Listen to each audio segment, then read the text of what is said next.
কৃষকের জন্য বরাদ্দকৃত সার ও বীজ অবৈধভাবে দোকানে বিক্রি করছিলেন এক কৃষি কর্মকর্তা। উপজেলা প্রশাসন থেকে শুরু করে দপ্তরের বিভিন্ন কর্মকর্তাদের ফাঁকি দিয়ে বিক্রি করতে যান তিনি।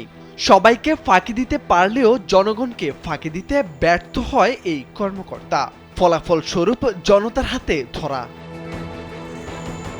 স্থানীয় সূত্রে জানা গেছে, দুপুর ১:৩০টার দিকে উপসহকারী কৃষি কর্মকর্তা আতোয়ার রহমান অটোরিকশায় করে সরকারি সার ও বীজ বিক্রি করতে দোকানে নিয়ে যান। এ সময় স্থানীয়রা বিষয়টি টের পেয়ে হাতে নাতে ধরে ফেলেন তাকে। কৃষকের সার বীজ কিভাবে বিক্রি হয় দোকানে, এমন প্রশ্নে ক্ষোভ প্রকাশ করেন স্থানীয় কৃষকরা। আমার দেশের কৃষক গত ১৫ বছর থেকে তারা কখনো সরকারি এ ধরনের অনুদান সহযোগিতা পাচ্ছে না। একটা বিশেষ শ্রেণী এবং আপনাদের প্রশাসনিক কর্মকর্তাদের যোগ সাজস্যে এই ঘটনাগুলো ঘটতেছে। এর আগেও আপনি অবগত আছেন, এর আগেও এই ধরনের একটা কেস ধরা পড়েছিল, আজকেও ধরা পড়ছে। সো আপনার উপসহকারী কর্মকর্তা আছে, আপনি কিভাবে এটার বিচার করবেন দেখেন। রবিবার কুড়িগ্রামের চিলমারির রমনা মডেল ইউনিয়নের জোরগাছ বাজারের মেসার্স ইকবাল ট্রেডার্স নামের একটি কীটনাশকের দোকানে এই ঘটনা ঘটে। এ সময় প্রণোদনার আওতায় কৃষকের মাঝে বিতরণের জন্য রাখা ৫ প্যাকেট সবজি বীজ ও ১২০ কেজি সার জব্দ করা হয়। অভিযুক্ত ওই কর্মকর্তার নাম আতোয়ার রহমান। তিনি রমনা মডেল ইউনিয়নের ৪, ৫ ও ৬ নম্বর ওয়ার্ডের উপসহকারী কৃষি কর্মকর্তার দায়িত্বে রয়েছেন। ঘটনার দিন সকালে উপজেলা কৃষি অফিস থেকে প্রণোদনার বীজ ও সার বিতরণ করা হয় বলে জানা গেছে। বিএস নিজেই জড়িত। সে বিএস আমাদের চিলমারি উপজেলার কৃষি কর্মকর্তা, উনি আতাউর রহমান, উনি নিজেই জড়িত। উনি নিজে বিক্রি করতে আসছে এই দোকানে।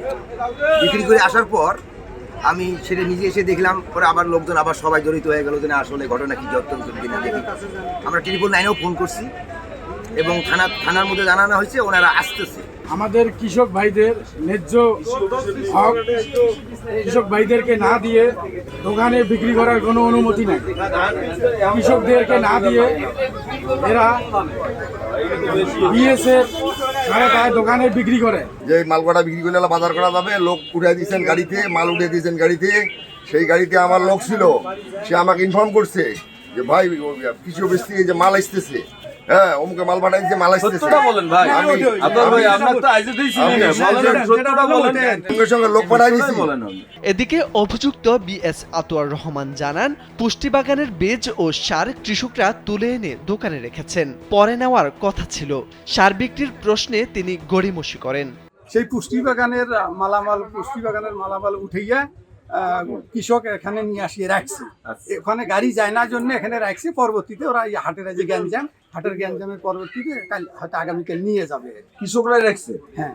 অপরদিকে চিলমারি উপজেলা কৃষি কর্মকর্তা জানান, খবর পেয়ে তিনি সেখানে গিয়েছেন, বিষয়টি তদন্ত করে প্রয়োজনীয় ব্যবস্থা নেবেন। এখানে আমাদের আজকে বিতর্কিত প্রকল্পের আওতায় বিতর্কিত ৫ প্যাকেট বীজ এবং ৪ বস্তা সার, এটা আমরা কৃষকের উদ্দেশ্যে বিতরণ করার কথা। কিন্তু এখানে এই দোকানে আসতে কিভাবে, এটা আমি তদন্ত করে পরামর্শ করে কি ব্যবস্থা নেওয়া যায় সেটা দেখব। সরজমিনে গিয়ে দেখা যায়, কীটনাশকের ওই দোকানে ৫ প্যাকেট সবজির বীজ ও ২৪ কেজি ওজনের ৫ বস্তা সার রাখা আছে। পরে সেগুলো জব্দ করে নিয়ে যান কৃষি কর্মকর্তা। মোরশেদ আলম, কালবেলা।